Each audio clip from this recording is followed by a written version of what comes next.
네, 여러분은 언제 위로를 받고 싶으십니까? 당연히 힘들고 지쳤을 때 위로받고 싶으실 겁니다. 위로라는 단어가 주는 이미지는 언제나 포근하고 다정하고 부드럽습니다.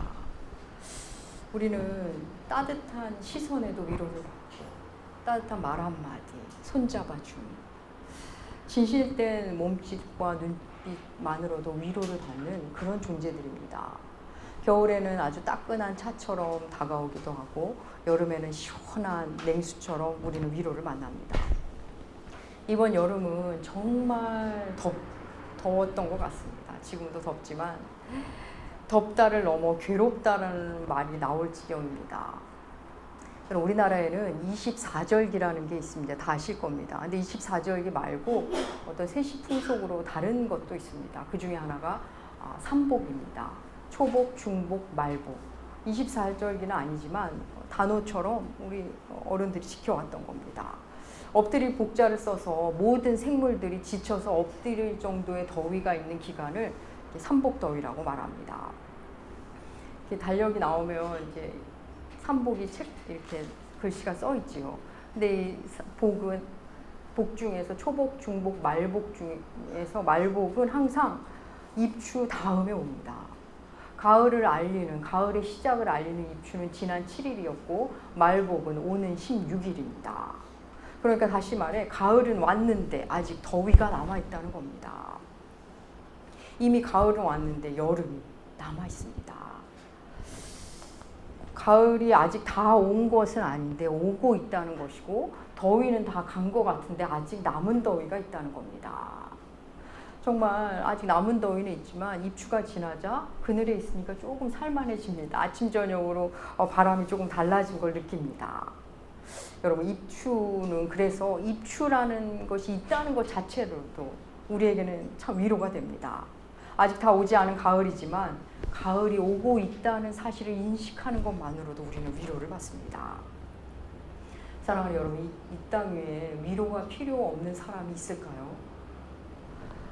아기들도, 울다 지친 아기도, 성적 때문에 속상한 학생도, 엄마에게 꾸중드는 청소년도, 일이 잘 안 풀리는 어른도, 인정받지 못한 어른들도 위로가 너무나 필요합니다. 사랑하는 이와 헤어진 청년도, 아프신 어르신들도 너무나 위로가 필요합니다. 오늘 우리가 읽은 성경에는 내 백성을 위로하라, 내 백성을 위로하라, 이 말로 시작합니다. 하나님은 이사야 선지자에게 너희는 내 백성을 위로하라, 위로하라 두 번이나 이렇게 말씀하십니다. 그런데 이사야가 말하는 이 위로는 그냥 단순한 그때뿐인 감정적 위로는 아닙니다. 위로받기 전과 위로받은 후가 확연히 다르게 그 존재에게 영향을 미치는 그런 유형의 위로입니다. 단순히 우리가 감정적으로 힐링, 요즘 그런 말도 많이 하죠. 감정적인 이렇게 추스림과는 조금 차원이 다른 위로입니다. 대상을 바꿔버리는 위로의 말씀입니다. 이사야서는 총 66장으로 이루어졌습니다. 여러분, 성경은 모두 몇 권이죠? 66권입니다. 구약이 39권, 신약이 27권, 3, 9, 27 모두 66권입니다. 그래서 이사야서도 66장. 사람들은 그래서 이사야서는 신구약을 압축해 놓았다, 학자들은 이렇게 말합니다. 너무나 더욱 신기한 것은 이사야서 1장부터 39장까지는 심판의 말씀이, 그 다음 40장부터 66장까지는 소망의 말씀이 담겨 있습니다. 구약과 신약의 구성과 너무나 비슷합니다. 학자들은 1장부터 39장을 제1 이사야, 40장부터 66장을 제2 이사야라고도 말합니다. 예수의 나심으로 시작하는 신약이 인류의 소망의 말씀이듯이 40장부터 시작되는 말씀이 소망의 말씀으로 시작합니다. 그 첫 번째 말씀이 위로하라, 내 백성을 위로하라고 주님 말씀하십니다. 사실 1장부터 39장은 하나님의 그 책망과 꾸중과 훈계가 마구마구 쏟아져 나옵니다. 하나님은 이사야서 1장부터 죄를 계속 지적하십니다. 사실 이 40장 이후의 말씀은 1장부터 39장까지의 말씀을 수용한 사람들에게 의미 있는 말씀입니다. 여러분, 이 흐름은 굉장히 중요합니다. 여전히 변명하고 회피하고 불평하는 사람들에게는 이 40장 이후의 말씀, 오늘 말씀이 별 의미가 없는 말씀이 될 수도 있습니다. 혹 소망의 말씀으로 지금 내가 당장 소망의 말씀으로 위로를 받아도 참 안타깝게도 잠시 통증을 잊게 하는 진통제와 같은, 혹 마약을 맞은 것 같은 정도밖에 되지가 않습니다. 사실 그런 위로는 수술이 필요한데 지금 반창고를 붙여다 주는 격입니다. 지금 암인데 암세포 위에다 그냥 호 하고 불어주는 그런 위로밖에 되지 않습니다. 그래서 겉모습은 위로 같지만 사실 아무 의미가 없는, 처음에는 고맙지만 시간이 흐르면 어이가 없는 위로가 됩니다. 독이 되기도 하는 위로입니다. 오늘 많은 교회들이 이런 유형의 위로의 말씀만을 전한다고 합니다. 그런 교회를 사람들이 좋아한다고 합니다. 교우들이 그런 위로의 말씀에 중독되어 그냥 늘 달달한 말씀만 달라고, 그냥 내 아픈 부 얘기하지 말고 그냥 반창고만 계속 붙여달라고, 호 불어달라고 하는 격입니다.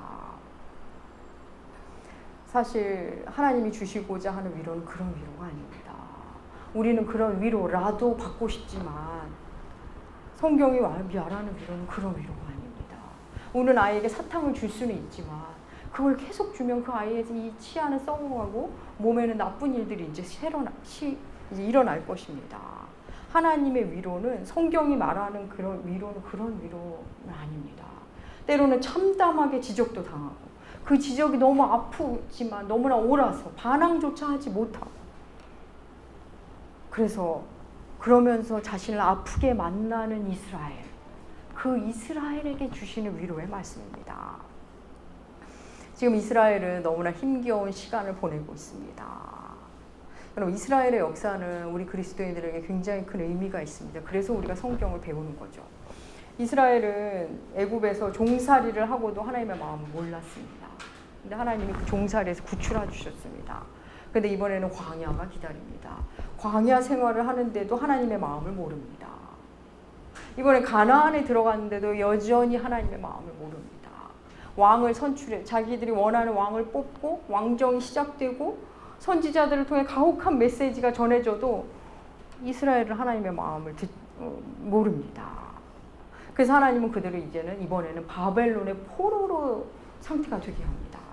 종살이도 했고 광야 생활도 했고 가나안 생활도 마쳤건만 가나안에서조차도 하나님의 뜻을 모르고 그들이 원하는 왕정 상태에서 그냥 자기 스타일로 살고 있을 뿐 하나님을 주인 삼지 않았기 때문입니다.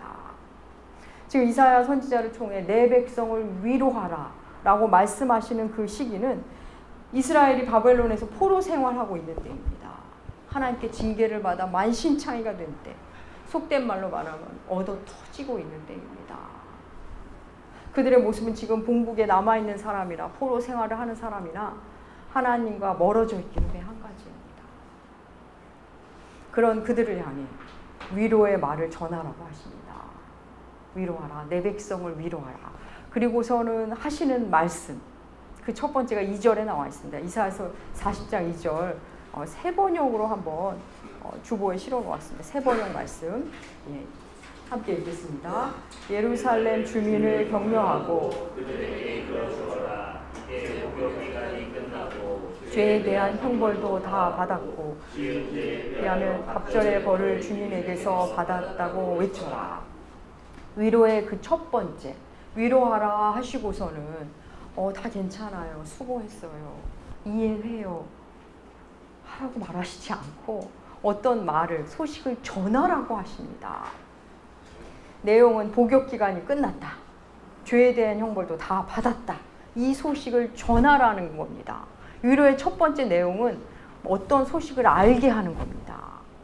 이 본문을, 성경을 오늘의 언어로 번역한 유진 피터슨의 메시지 성경은 이 본문을 그 전쟁은 끝났고 잘못은 용서받았다고 전하라고 번역합니다. 전쟁은 끝났다. 전쟁은 끝났다고 전해주라랍니다. 용서받았다고 전해주라고, 크게 위로라고 말씀하십니다. 여러분, 전쟁은 끝났다. 전쟁 중인 사람들에게, 국가에게 제일 기쁜 소식은 여러분 전쟁이 끝났다는 소식입니다. 전쟁이라는 것은 본디 국가 대 국가가 하는 전쟁입니다. 우리 일반 병사들이 전쟁을 끝낸다고 끝나는 게 아닙니다. 일반 병사들이 적군과 아군이 사이좋게 지낸다고 전쟁이 끝나지 않습니다. 전쟁은 위에서 종전을 선언해야만 전쟁이 끝납니다. 그래서 전쟁이 끝났다는 소식을 일반 사병들은 전해 들어야만 합니다. 그래야만 전쟁을 그칠 수 있는 겁니다. 하나님은 전쟁이 끝났다고 전해주라고 합니다. 너희의 죄악이 사함받았다고 전하라고. 그게 위로의 첫 말씀으로 주십니다.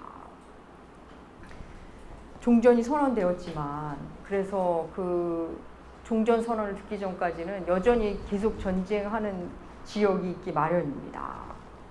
이미 종전이 선언되었지만 아직 전쟁 중인 곳이 있습니다. 앞서 말씀드린 대로 이미 입추가 왔지만 아직 가을이 다 온 것이 아닙니다. 아직 말복이 남아 있습니다.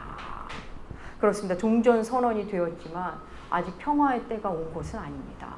이미와 아직이 공존하는 시기가 있습니다. 그런 구간이 있습니다. 이미 구원을 받았으나 아직 구원이 완성된 것이 아닙니다. 이미 종말은 시작되었으나 아직 종말이 다 온 것은 아닙니다.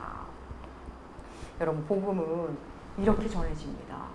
지금 내가 처한 상황이 해결되지 않았어요. 그대로예요. 그런데 나의 배경이 달라진 겁니다. 내 배경이 열린 겁니다. 여전히 내 눈앞에는 적군이 있고 적의 베이스 캠프가 있는데 전쟁이 끝났다는 소식이 들려오기 시작하는 겁니다.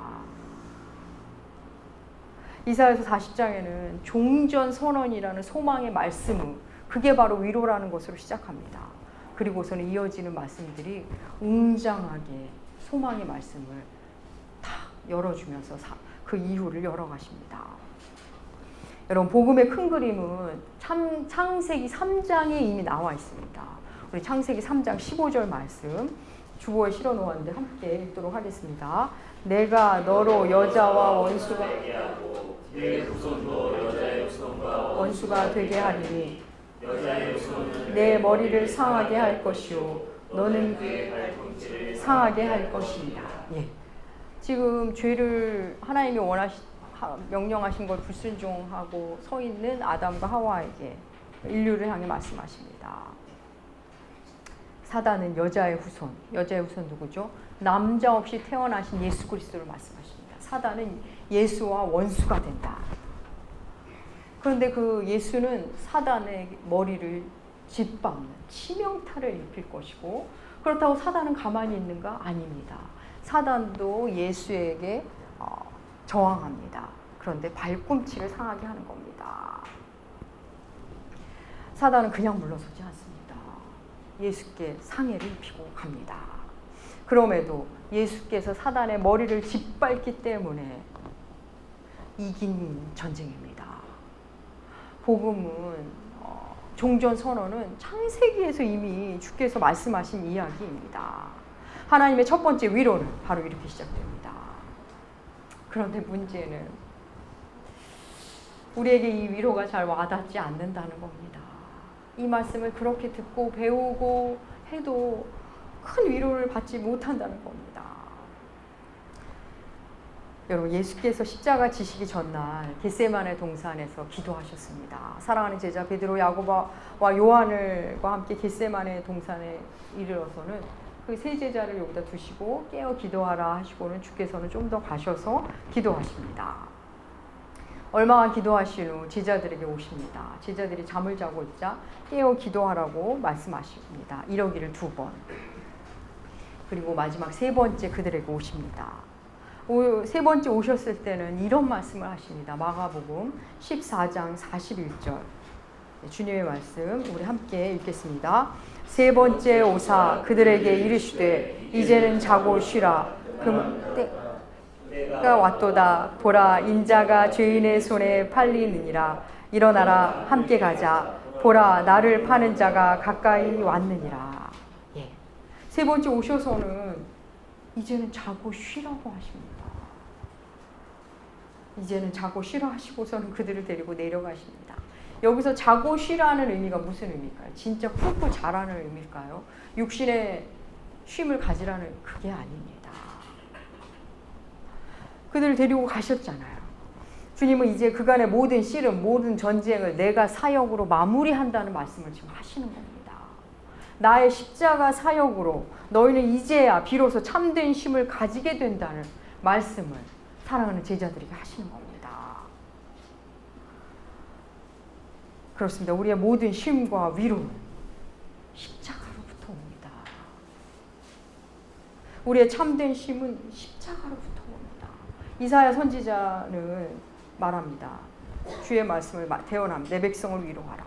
지금 너희의 삶의 자리는 포로 상태이고 처참하고 바닥의 삶이지만 이제 다 끝났다.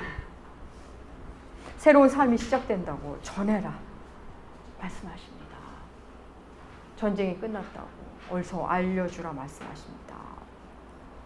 전할 내용은 그것인데 주님은 너무나 섬세하게 전할 방법까지도 알려주십니다. 이사야서 40장 20절 전반부 우리 함께 주보 밑에 실어놓았습니다. 함께 읽겠습니다. 너희는 예루살렘의 마음에 닿도록 말하며 그것에게 외쳐라. 그 노역의 때가 끝났고 그 죄악이 사함을 받았느니라. 예, 전할 내용을 주셨어요. 종전 선언을 하고 용서받았다고 전해라. 근데 전할 때 이스라엘의 마음에 닿도록 말씀하시라 이겁니다. 우리가 이전에 쓰던 개역 개정에는 정다이 말하라 이런 표현을 써요. 내 백성을 위로하는데 정다이 가서 말하라 합니다. 그리고 지금 우리의 성경에는 마음에 닿도록, 세 번역에는 격려하라 이런 표현을 쓰십니다. 왜 그렇게 말씀하라 하셨을까? 외치라고 해놓고는 정다이 마음에 닿도록 하라는 겁니다. 왜 그랬을까요? 왜냐하면 그 위로의 말씀 중에 너희가 죄인이라는 말이 들어가 있기 때문입니다. 너희가 죄인이라는 말을 전해 들어야 하는데 이걸 다 전해 듣기가 싫은 겁니다. 듣기 싫어할 게 뻔하기 때문에 이사야 네가 거절당할 게 뻔하기 때문에 주께서 정다이 마음에 닿도록 부드럽게 하라고 말씀합니다. 사랑하는 여러분, 우리는 태어나면서부터 참 사유가 깊어지면서부터 고통이 더 깊어집니다. 관계가 힘들어지고 삶은 고단하고 안식이 없는 삶을 삽니다. 사람과의 관계 속에서 늘 고민하고 불편하고 때때로 지옥을 경험합니다. 물론 사람 때문에 기쁘고 행복하고 천국을 또 경험합니다. 하지만 잠시고 그 내가 만들어 놓은 천국은 언제 무너질지 모르는 불안한 천국입니다. 여러분, 죄의 결과가 고통입니다. 고통 없는 삶은 없습니다. 다시 말해 죄인이 아닌 사람이 없습니다. 그런데 그 말을 다 듣기 힘들어합니다. 그래서 오늘날 교회에서 죄 얘기를 안 하는 시대가 되어버렸다고까지 합니다. 여러분, 내가 주인인 삶에는 평안이 없습니다. 내 마음에 다 들어야 하고 내 마음에 들게 다 조정해야 하고 저 사람은 왜 저러고 이 일은 왜 이러고 다 자기만 옳은 것 같은 삶을 우리가 삽니다. 내가 주인된 삶. 얼마나 피곤하고 고단한지 모릅니다. 사실 죄와 더불어 사는 그 삶이 형벌인데 우리는 알지 못합니다. 그걸 이야기해도 받아들이기가 너무나 고통스럽습니다. 그래서 하나님은 정다이 말하라. 마음에 닿도록 말하라. 격려하며 말하라고 하시는 겁니다. 사랑하는 여러분, 이것은 매우 어려운 작업입니다. 참 쉽지 않은 작업입니다. 지금 수술을 해야 하는데 환자 쪽에서 그냥 반창고만 붙여달라는 겁니다. 지금 어서 암이라고 말해줘야 하는데 그래서 빨리 조치를 취해야 하는데 당사자는 아니랍니다. 그냥 이 부분에 그냥 호하고 불어주세요. 그거면 저는 됩니다라고 말하고 있습니다. 괜찮답니다. 도리어 화를 냅니다. 병이 깊어가는 걸 모르고 그럽니다. 힘 있는 위로의 말을 전해야 하는데 그 상태를 말해줘야 하는데 자꾸 거부하니 주님은 그 방법까지 알려주시는 겁니다. 지난달 제가 여전도사님 한 분을 뵈었습니다. 그분은 정말 놀라운 삶을 사신 분입니다. 정말 그런데 그분은 사역도 잘하시고 그 남다른 삶 속에서도 너무나 참 훌륭한 삶. 저는 흉내도 못 내. 저보다 어리신 분인데도 참으로 배울 점이 많은 분이었습니다. 그런데 그분이 저랑 만나자고 해서 우리 교회에서 만남을 가졌는데 조심스레 자신이 눈물로 지낸 일들을 말씀하셨습니다. 너무나 혼자 울음을 많이 울었다고 하시면서 자신의 처한 상황과 힘겨웠던 일들을 막 쏟아내셨습니다. 저는 너무나 공감이 되었고 이런저런 이야기를 나눴습니다. 마냥 잘하셨다, 수고하셨다라는 말만은 하지 못했습니다. 앞으로 이렇게 하면 더 좋으실 것 같습니다. 앞으로 이런 일도 생길지도 모르겠습니다. 라고 말씀드렸습니다. 그리고는 함께 기도하고 헤어졌습니다. 그러고 나서 거의 한 달 정도 지난 것 같습니다. 그분이 저에게 전화를 주셨습니다. 그날 너무나 큰 위로를 받았다고, 하나님께서 목사님 통해 자기에게 너무나 큰 위로를 주셨다고. 예쁘지 않습니까? 정말 이게 은혜가 이렇게 머리 위로. 어떡하죠 우리. 죄송합니다. 너무나 큰 위로를 받았다고. 그래서 그날 이후 자식 한 번도 울지 않았다며 저에게 힘 있는 목소리로 전화해 주셨습니다. 저는 사실 그에게 위로를 전하려고는 한 것은 아니었습니다. 그런데 그가 하나님 앞에서 하나님의 위로를 스스로 만나고 발견한 것입니다. 사랑하는 여러분, 하나님의 백성들은 그렇게 하나님이 주신 위로를 자꾸 발견하고 만나기 시작합니다. 사랑하는 여러분, 그분은 누가 봐도 강인해 보이는 분이었을지 모릅니다. 그런데 그분에게 위로가 필요했던 겁니다. 우리는 모두 하나님의 위로가 필요한 사람들입니다. 우리는 경기에서 이긴 사람들, 세상에서 이른바 성공하고 승리하고 출세한 사람들, 그런 사람들은 위로가 필요 없다고 생각하곤 합니다. 물론 그럴 수 있습니다. 그가 거둬들인 성공, 부, 권력 이런 것 자체가 이미 위로이고 그 이상을 가졌다고 우리는 생각합니다. 여러분, 이 땅의 모든 영혼은 하나님의 위로가 필요합니다. 패배하고 몰락하고 파산한 사람뿐 아니라 모든 영혼, 스스로 성공했다고 생각하는 그 영혼에게도 하나님의 위로가 필요합니다. 신적인 위로는 일시적인 진통제와 같은, 곧 약기운이 떨어지는 마약 같은 위로가 아닙니다. 하나님은 우리의 근본을 만지시는 위로로 다가오십니다. 사랑하는 여러분, 오늘의 말씀이 잘 와닿지 않는 분도 있으실 겁니다. 그런 분들은 한 가지만 기억하시기 바랍니다. 하나님이 날 위로하기 원하신다. 하나님은 날 위로하기 위해 이 땅에 오신 분이다.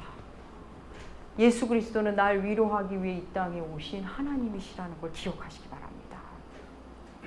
그렇습니다. 예수님은 여러분 각 사람을 위로하기 위해 오신 이 땅에 오신 하나님이십니다. 오늘날 사람들은 참 풍요의 시대를 살고 있지만 모두들 위로를 찾아 헤맵니다. 힐링, 치유, 회복, 그런 이름을 달고 있는 모임, 세미나, 책들, 그런 게 이렇게 넘쳐나는 걸 보면 다 위로받고 싶은 겁니다. 사람들은 위로가 갈급하여 무언가에 중독되기도 합니다. 하지만 그 영혼이 더욱 황폐해지고 망가질 뿐입니다. 여러분, 알코올 중독자에게 소주 한 잔 따라주는 거 위로가 되겠죠. 그건 아마 1시간짜리 위로, 길어봤자 하루짜리 위로일 겁니다. 그 알코올 중독자는 또 다른 위로 한 잔 마시러 여기저기 계속 헤매고 다닐 뿐입니다. 말씀드린 대로 이런 위로는 지금 암인데 암세포 위에 반창고를 계속 붙여달라고 하고 호하고 불어달라고 하는 그런 유형의 의미 없는 위로일 뿐입니다. 그 위로라도 나는 받고 싶다. 좋습니다. 하지만 병은 악화되고 언젠가는 그 위로의 무의미함을 깨닫고 세상을 한탄하게 되는 시점이 반드시 오게 됩니다. 사랑하는 여러분, 진짜 위로는 하늘로부터 옵니다. 그 위로가 어떻게 어떤 과정으로 우리에게 오는지는 다음 주에 이어서 계속 살펴볼 것입니다. 하나님이 우리에게 주시는 위로는 여러 형태입니다. 제가 몇 주 전에 힘겨운 일을 경험하신 어떤 분에게 꽃을 사서 드렸습니다. 조금이라도 위로가 되셨으면 마음이 들어서 꽃을 전해드렸습니다. 그분에게 위로가 되면 제가 너무나 행복할 것 같았기 때문입니다. 그분께 꽃을 전해드리고 집으로 오는데 마음으로부터 이런 마음이 들었습니다. 내가 그분께 꽃을 드리는데 내가 드리는 그 순간에 내가 너무나 위로를 받고 있구나 라는 생각이 들었습니다. 주께서 다른 사람에게 주는 형태로 저에게 위로를 주시는구나 라는 걸 알았습니다. 사랑하는 여러분, 하나님의 위로는 여러 통로로 여러 형태로 옵니다. 내가 위로하는 중인데 이상하게 내가 위로를 받습니다.